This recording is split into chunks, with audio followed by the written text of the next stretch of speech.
Fantastic. So thank you for joining me for this talk. We'll talk about sensors. It's very important to have an effective deployment if we're going to have them be effective. So it's important to have effective network sensor deployment and management. The director and original founding member of Cyberjutsu, and I'm really happy to be talking about this. I'm a geek, so this is one of my favorite things to do. This was really difficult to condense into something for 40-50 minute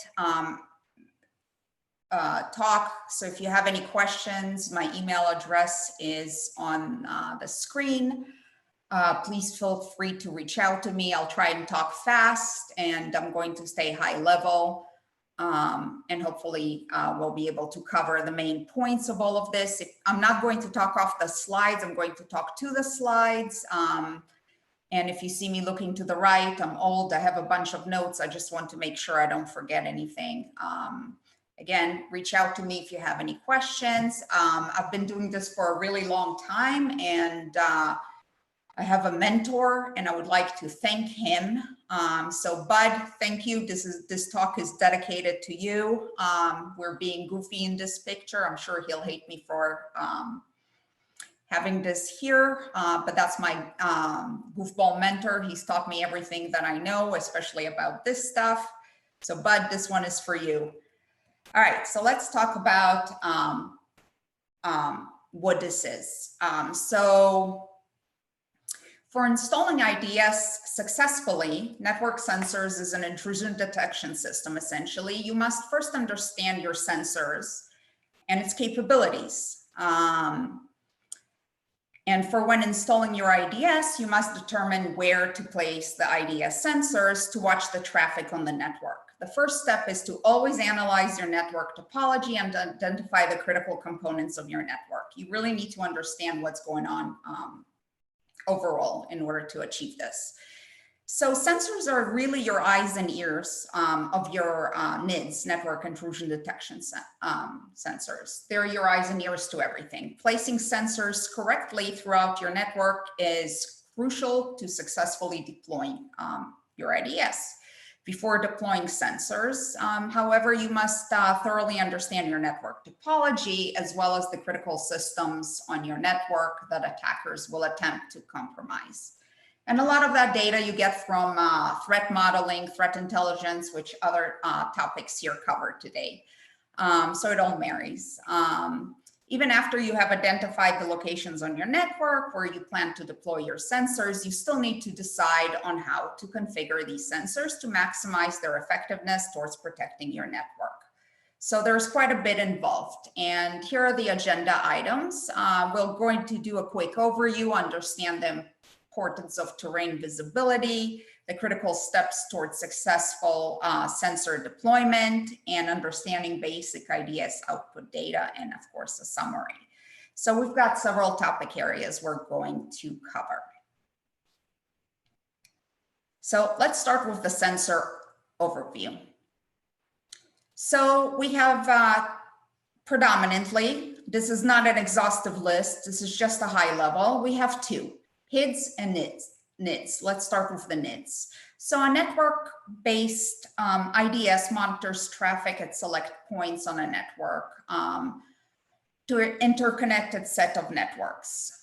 It examines traffic packets by packet in real time or close to real time to attempt to detect intrusion patterns.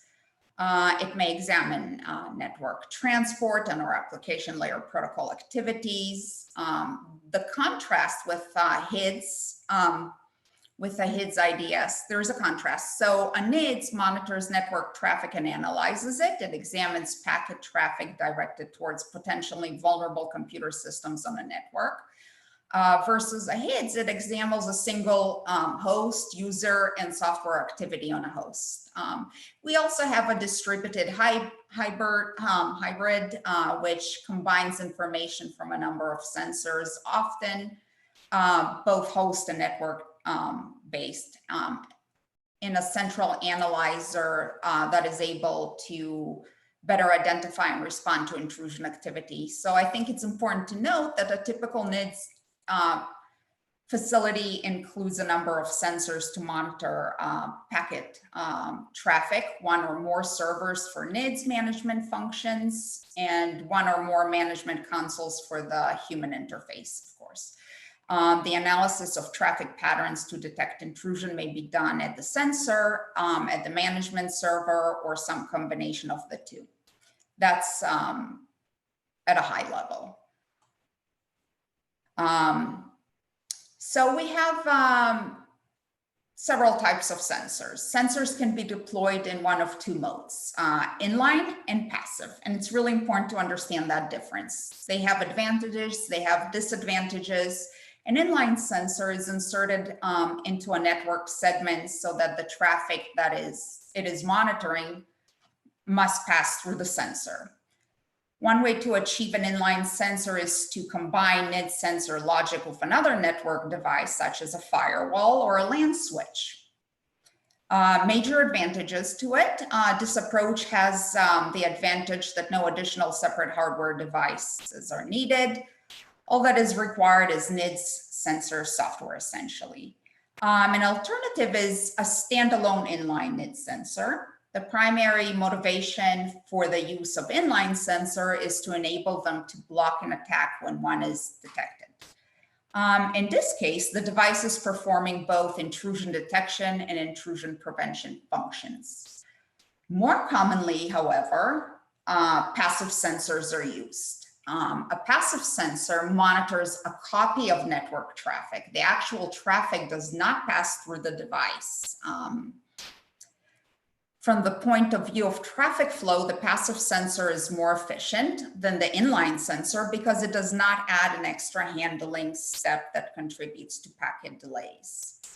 Passive NID sensors, in a typical passive sensor configuration, the sensor connects to the network transmission medium.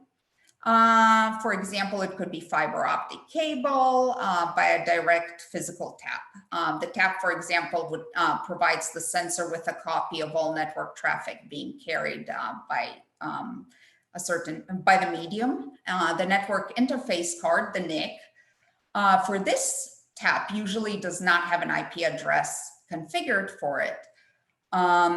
All traffic into a NIC is simply collected with no protocol interaction with the network. The sensor has second NIC that connects to the network with an IP address and enables the sensor to communicate with a NIDS management server. And that's more common than not.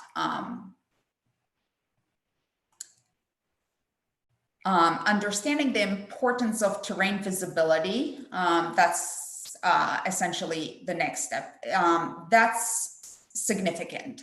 The importance of gaining and maintaining terrain visibility is probably perhaps the single most decisive advantage an organization can hold.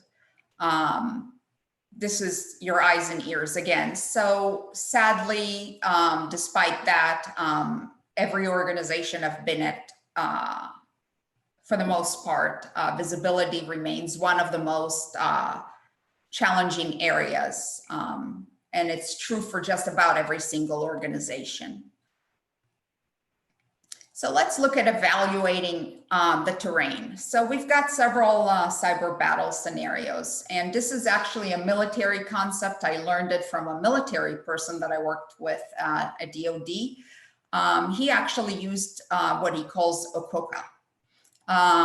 These factors are all considerations that are just as relevant to cyber terrain as it is to actually real world terrain. This is what soldiers do in the battlefield, but I've never served, so those who have probably know what I'm talking about. But the first concept we would like to focus on is the key terrain. Key terrain is essentially any terrain that would see the major advantage to either combatant if it fell under their control. So we basically have 5 steps of observation of fields and fire, avenues of approach, key and decisive terrain, which is our focus, obstacles, and cover and concealment. So let's look at scouting the battlefield. So network traffic analysis, NTA sensors, are essentially our scouts on the cyber battlefield. Just like scouts, each sensor has its own unique vantage point. No single scout can see the entire battlefield from their individual vantage point. Again, we're talking about observation and fire, fields of fire. Together, they provide reports that give you a complete picture of the terrain you're fighting on. The goal is to position your scouts in a way that maximizes visibility while minimizing any overlap in their lines of sight. This helps to cut down on the amount of redundant information reported, and it also ensures you still retain total control over the battlefield. So just to talk about briefly what NTA sensors are, these sensors are the components that monitor your network for activities that may indicate advanced threats, malware, and data theft on a high level. So these sensors analyze network traffic, cloud traffic, web traffic, email traffic, whatever you configure it to, and deliver alerts and session data or logs. Sensors report network alerts and metadata to your on-premise network enterprise appliances or to the remote network cloud. It depends on your environment. Your configuration will depend on your environment, of course. I think it's important to note in either instance, sensors are only as useful as their positioning. If you don't position them properly, they're absolutely useless. Let me take a quick look at my notes. I didn't forget anything. All right, very good.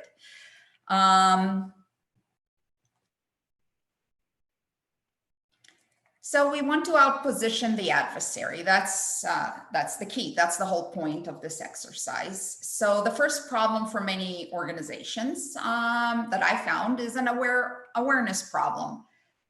Simply put, many organizations are not aware of their sensors and that they're improperly or inefficiently deployed. Because they do not have a full understanding of how to act on the network traffic being collected. So in order to gain more immediate actionable reports, corporations, organizations will have to carefully consider their sensor placement strategy. So it's really, really important to have a strategy. In many cases, today, I'm seeing overlapping and duplicate sensors, especially organizations that are panicked or certain government agency, a lot of cash being thrown at them. So they just deploy all kinds of things. And you've got a lot of overlapping and duplicative efforts. And these sensors have resulted in a deluge of alerts, many either redundant or false positives. So as a result, you've got a bunch of analysts that are overburdened, fatigued, overwhelmed, and trying to sift through the information, figure out what's going on, and organizations basically struggle to respond to incidents decisively with strained resources. On the other hand, some sensors may be improperly placed and their line of sight is blocked by obstacles within the network itself. Or by adversary cover and concealment action, for example. Either of these scenarios result in blind spots that an attacker will leverage and take advantage of to move deeper into the network. And that actually happens quite commonly. It happens quite a bit. To counteract this, organizations need to revisit their sensor placement. To do this effectively, organizations should focus on identifying attackers' avenues of approach through the network. And that's what threat modeling is, threat intelligence, which you heard other talks about. And they ask themselves several questions. Where do I currently have visibility? Which is essentially observations in field of fire. Well, where will the adversary maneuver in order to reach target assets? This is where are their avenues of approach. Where's the network endpoint segment off? In other words, where do obstacles exist? Where do we already have protection from attackers, which is where is our existing cover? This can be accomplished by focusing on assets that need to be protected. Therefore, proper placement is ultimately derived from an understanding of the location of key assets, which are essentially your organizational crown jewels, asset placements, path to and from assets, ingress and egress paths, vulnerable hosts, and those hosts that are within proximity. Hopefully I'm not forgetting anything. The key terrain doctrine provides you a guide on how to conduct activities, protect and defend your organization crown jewels. There are lots of white papers out there and things you can actually look at to help you out. If visibility is minimal around and near surrounding devices, it will be difficult to determine how a campaign will be run against those items and elements. So by understanding how these assets are positioned, you gain an understanding of attacker objective, which then eliminates sensor placement.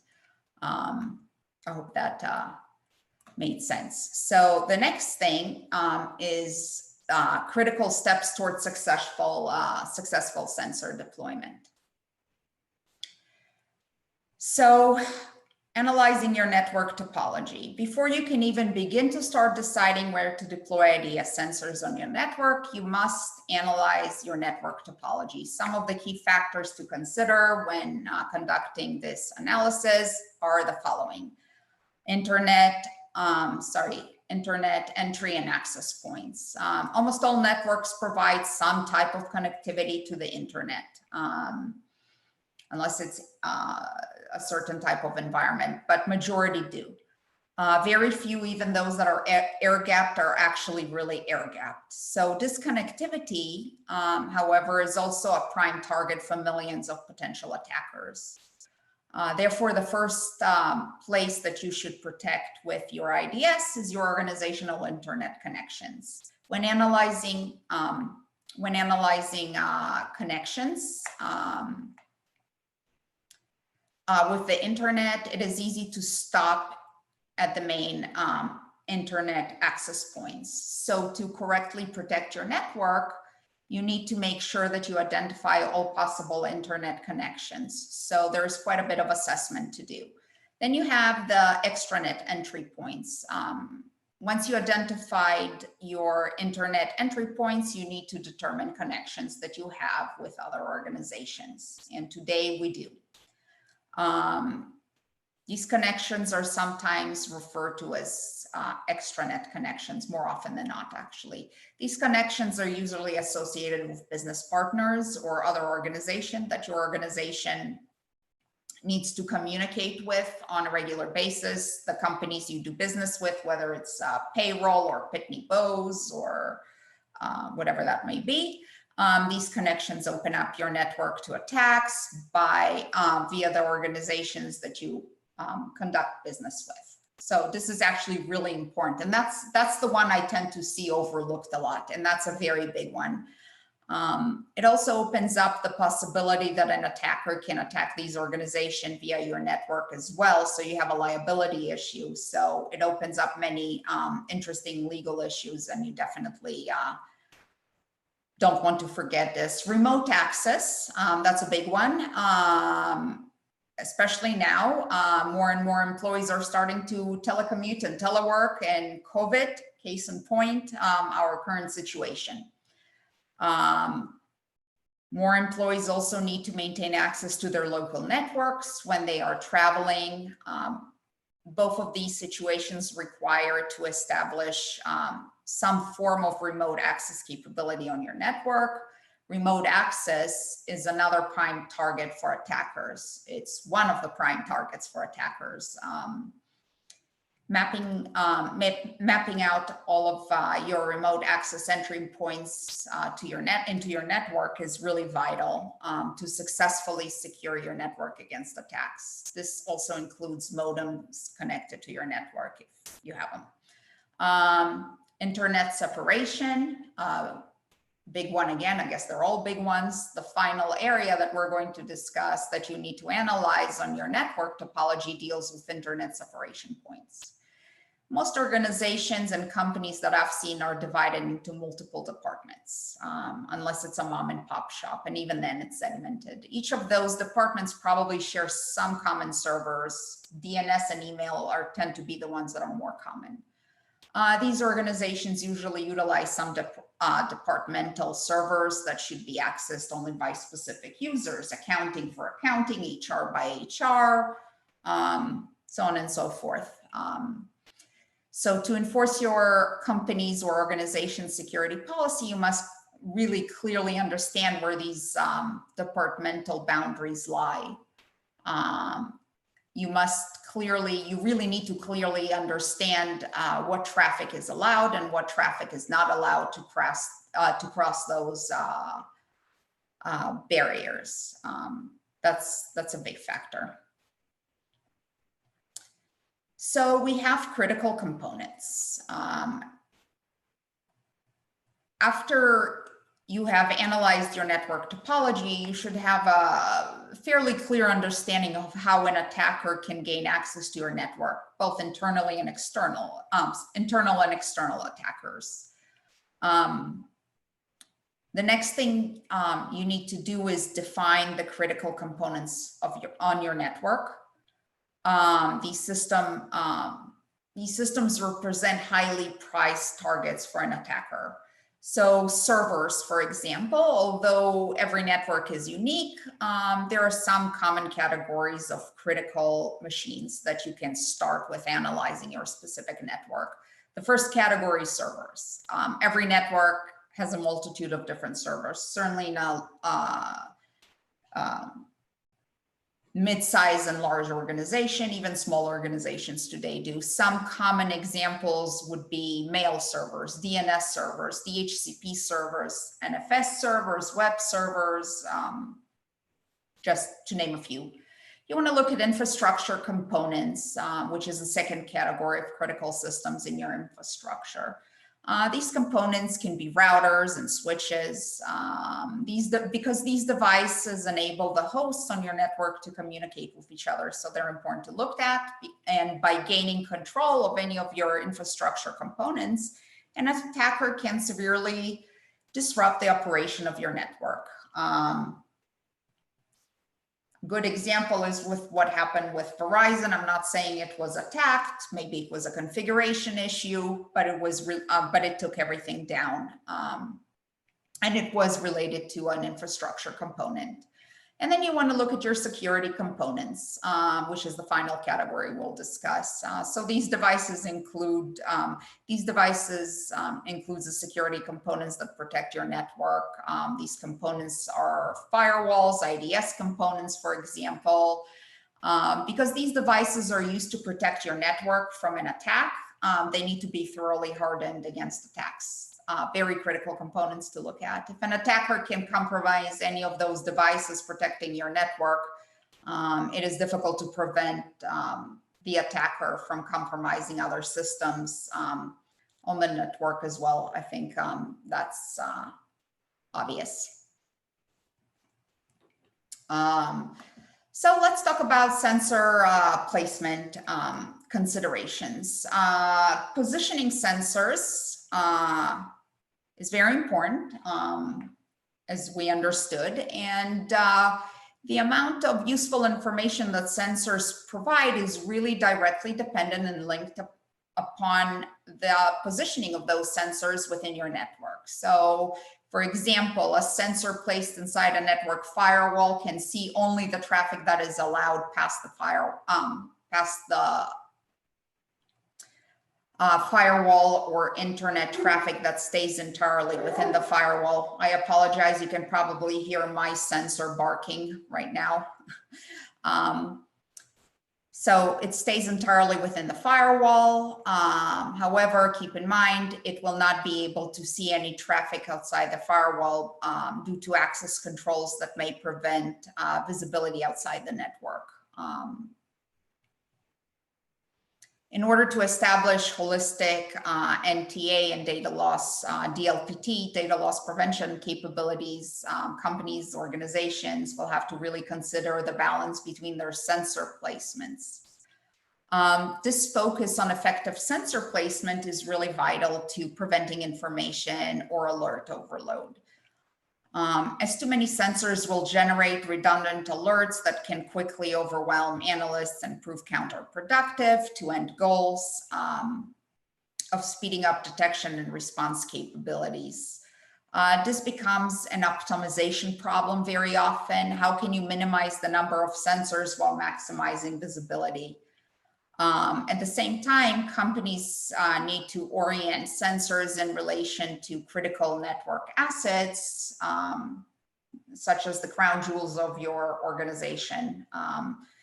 So you want to promote both optimal and maximum visibility. Traditionally, companies have relied on perimeter defense sensors placed at the network perimeters with the objective of passive and active monitoring of traffic at the border. This includes, for example, intrusion detection, intrusion prevention systems, firewalls, and other network traffic analysis appliances. Sensors placed at the network perimeter with the objective of passive or active monitoring of traffic at the border. However, as networks have become increasingly distributed and more complex as they evolve, this strategy has become far too risky and porous. Attackers that manage to evade detection at the early stages of the attack kill chain may have freedom to move undetected after moving past initial defenses. And this is what I've come across more often than not. So with the flaws of this traditional approach readily apparent, we have seen a shift in sensor placement strategy that seeks to maximize visibility while reducing ambiguity around detecting events along the attack path or near crown jewel asset, your organizational crown jewel assets. Yet simply evolving past perimeter-oriented defenses is really not enough anymore. Sensors are still typically configured to alert on potential malicious traffic based on rules. So while this may sound good in a theory, it can quickly become another hindrance if sensors are not able to intelligently detect anomalies in the proximity of vulnerable or targeted assets. This can also further contribute to alert overload, leveraging analysts to manually sort through hundreds, if not thousands, it's in thousands of potentially false positives and uncorrelated alerts. So one of the primary benefits of reevaluating sensor placement on a continuous basis is the ability to minimize alerts and simultaneously gaining actionable context from sensor placement metadata. So proper sensor placement ultimately helps optimize time, allowing analysts to focus on the events that matter and thereby increasing chances for teams to better defend their organizational networks. Sensor reevaluation also lets us look at advantages that organizations can gain through simple things such as reducing the time it takes to detect and resolve incidents. You basically empower the security analyst to move from alert to investigation. Quickly, you receive relevant information and apply threat intelligence to network data. You have correlating seemingly unrelated network activities and behavior. So you basically applying automated hunting and security analytics to retrospecting metadata gathered by sensors during every network session. So analysts can correlate seemingly unrelated network activity, for, as an example. identifying and stopping advanced targeted attacks as they are beginning. So by that, you basically quickly identifying malicious behavior, including activity in the network, metadata, command and control activities, and lateral movements. So analysts can stop data theft before it essentially takes place. So the placement of sensors, there are several types. So let's take a quick look at this one, for example. So first, you analyze the topology of your network to understand the paths that an attacker can use to gain access to your network. Then you identified critical components because they will probably be targeted by many of the attackers against your network. So now it would essentially be the time to consider where you need to place those sensors, those IDS sensors on your network, to watch for potential hostile activity. So to provide thorough IDS coverage of your network, you need to watch for intrusive activity at all the common functional boundaries on your network. So what we're looking at is a figure 1A. It's really a typical network configuration. You can see that the major areas that you need to consider placing an IDS sensors that we discussed in the previous slides are addressed here. So you've got, if you can see, sensor 1 and 2, they're watching the perimeter of the network. Usually this perimeter is protected by firewall. Therefore, sensor 1 is located outside the firewall so that it can monitor all the attacks that are launched against your network from an untrusted network. And then sensor 2 is also watching for attacks against your network from untrusted network. However, it will only observe attacks that you have successfully penetrated, the firewall. So it's really important to keep that in mind. If you look at sensor 3 and 4, so sensor 3 is positioned to monitor the traffic between protected network and a business partner network. So any attacks originating from your business partner or launched from your network will be observed by this sensor. Sensor 4 provides the same protection, but for traffic originated from your remote access users. And that's a really big one. That's a really important one. Sensor 5 and 6, the way IDS sensors can be used to monitor the flow of traffic between different internal groups on the network. So 5 is protecting the engineering network areas, while 6 is protecting the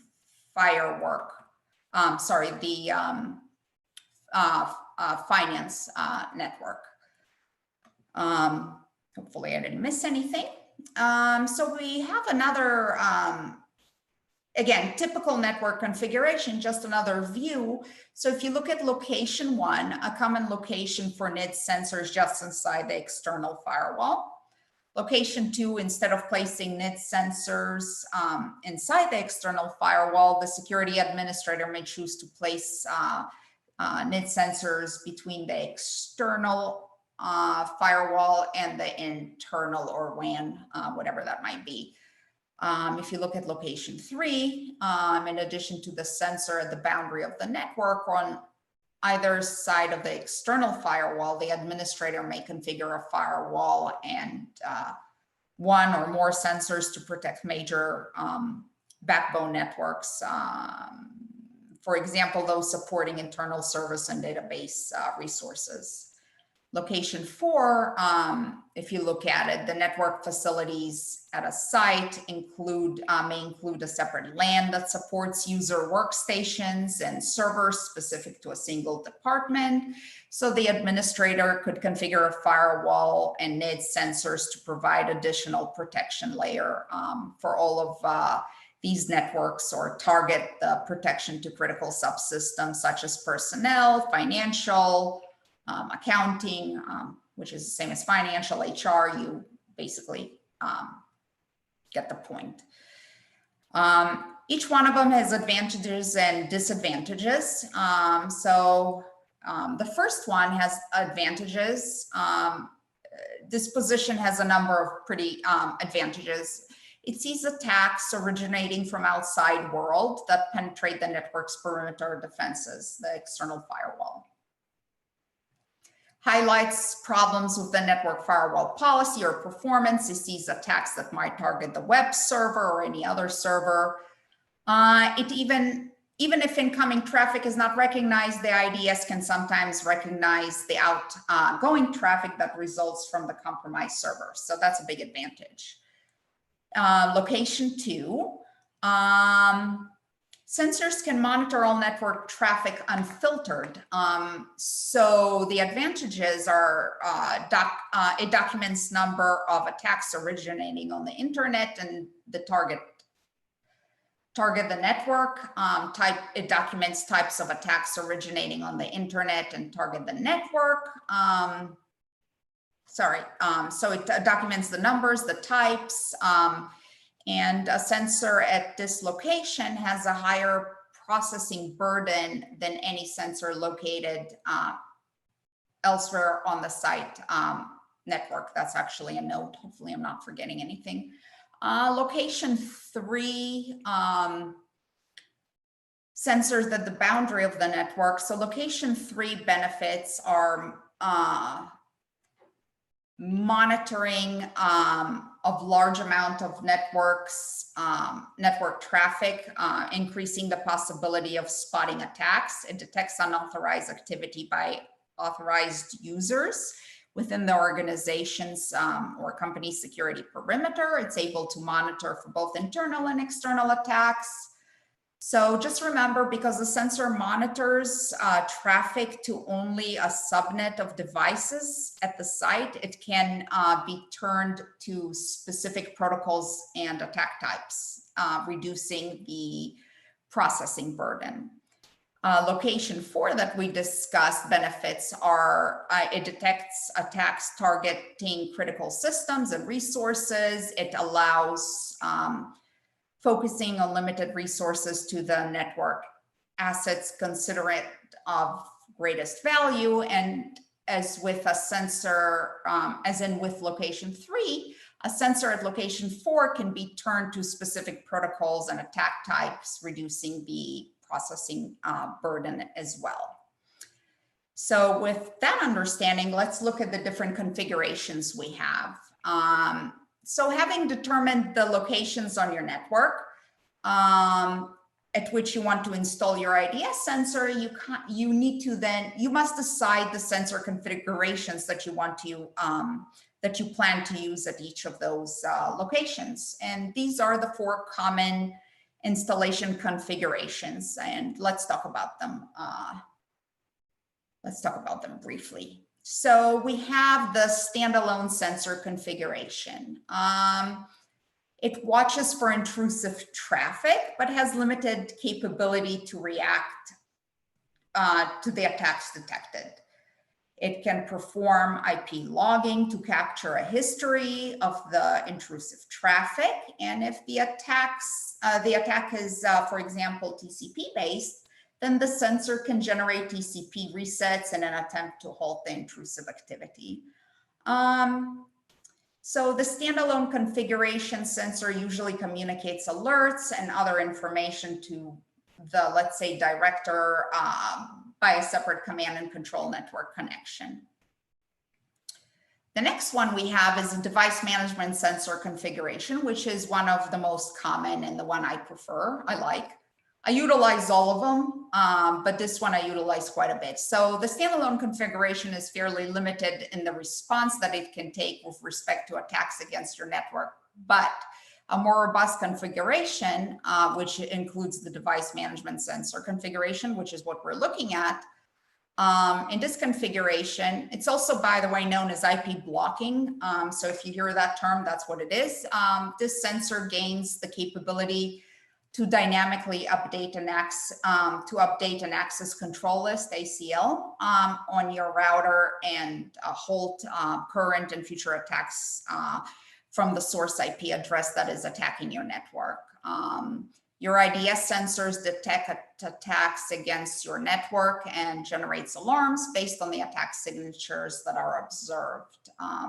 So if any of these signatures configured for IP blocking, then the sensors telnet or SSH, hopefully not telnet, into the router to automatically block the offending hosts for updating the ACL. The next one we have is a firewall sandwich, also a very common one.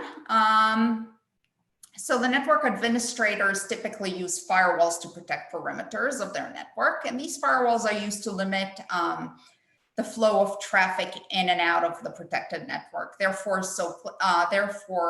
placing a sensor to monitor the traffic attempting to gain access to your protected network makes perfect sense, of course. It can eliminate the need of to use two interfaces on the router when device management is used. So this is really preferred IDS sensor installation configuration. So when deploying a sensor in conjunction with firewall, you can create what is commonly called a firewall sandwich sensor configuration, which is what we're actually looking at. So in this configuration, an IDS sensor is watching traffic on the outside of the firewall. The command and control interface is connected to either the internal firewall network or a DMZ, as you can see by this diagram. A DMZ network on the firewall, with firewall being sandwiched in the middle. So you can see where the sensor is. It's essentially like a sandwich. So when attacks are detected, the sensor can SSH or telnet, hopefully not telnet, out through the firewall to perform IP blocking on the router located on the outside of the firewall. Then we have the remote sensor configuration that we're going to examine and look at. In this case, you need to operate a sensor on a remote network. You need to operate a sensor on the remote network, essentially. So this means that you must protect the traffic from the sensor as it travels to the director, because the traffic, how to explain this? The traffic will be traveling over an untrusted network. So a common way to accomplish this goal is to establish a VPN, which is a private, virtual private network across the untrusted network. The VPN protects all of the communications between the sensors and the director. So understanding basic IDS output data is also vital. So we've got intrusion detection techniques, as with most host-based system detections. Network-based intrusion detection makes use of signature detection and anomaly detection. So signature detections, we have several.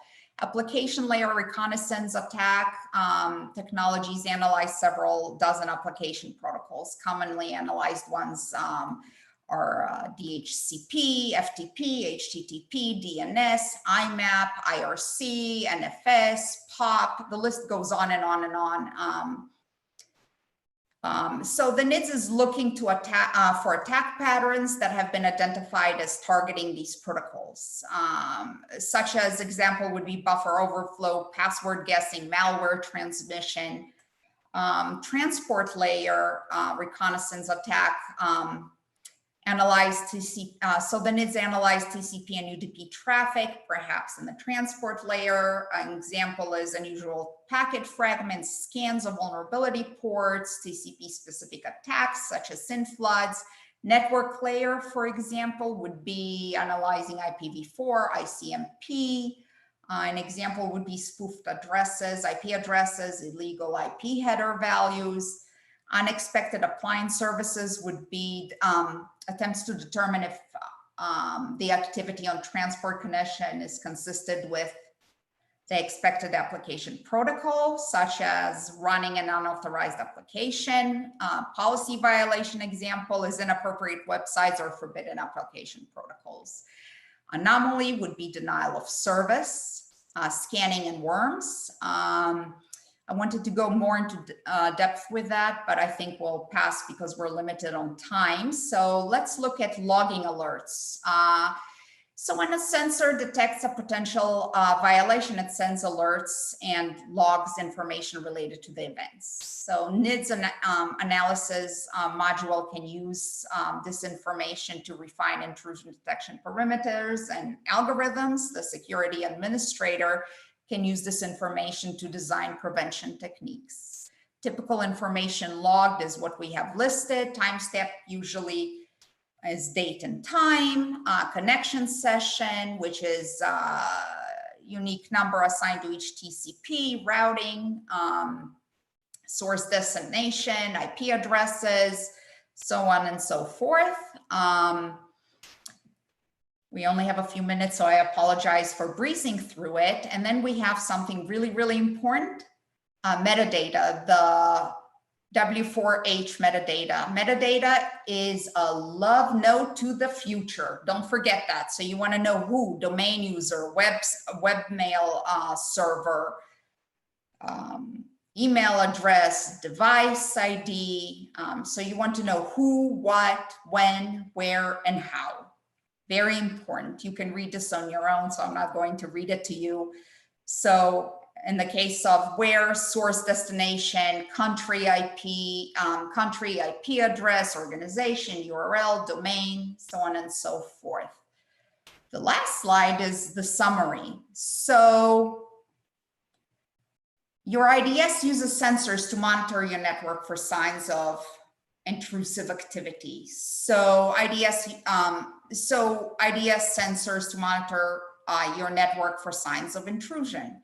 Understanding where to install your IDS sensors requires a very thorough understanding of your network topology. You have to have control of your assets. You have to understand what you have and where it is.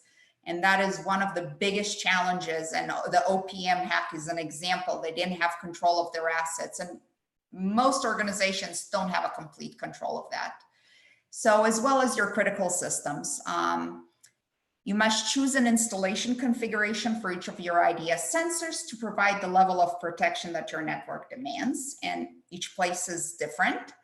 And only after following these steps, your IDS will be able to effectively monitor your entire network for intrusive activity. And generally, these are the main steps and the main things you need to know on a high level in order to have a successful sensor deployment. And I'll open it up to questions if anyone has any. I know I talked fast.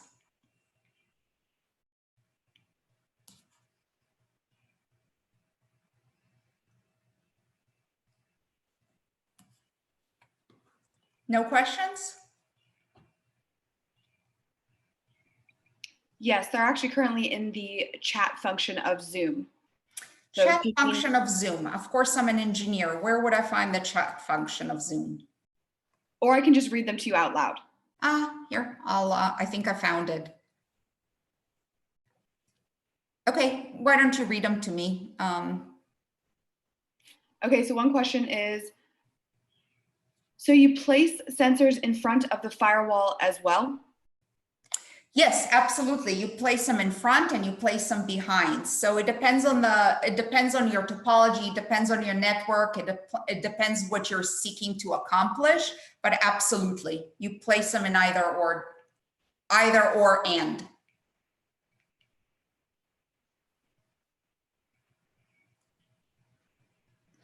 And I think that was that in the question in regards to the firewall sandwich configuration?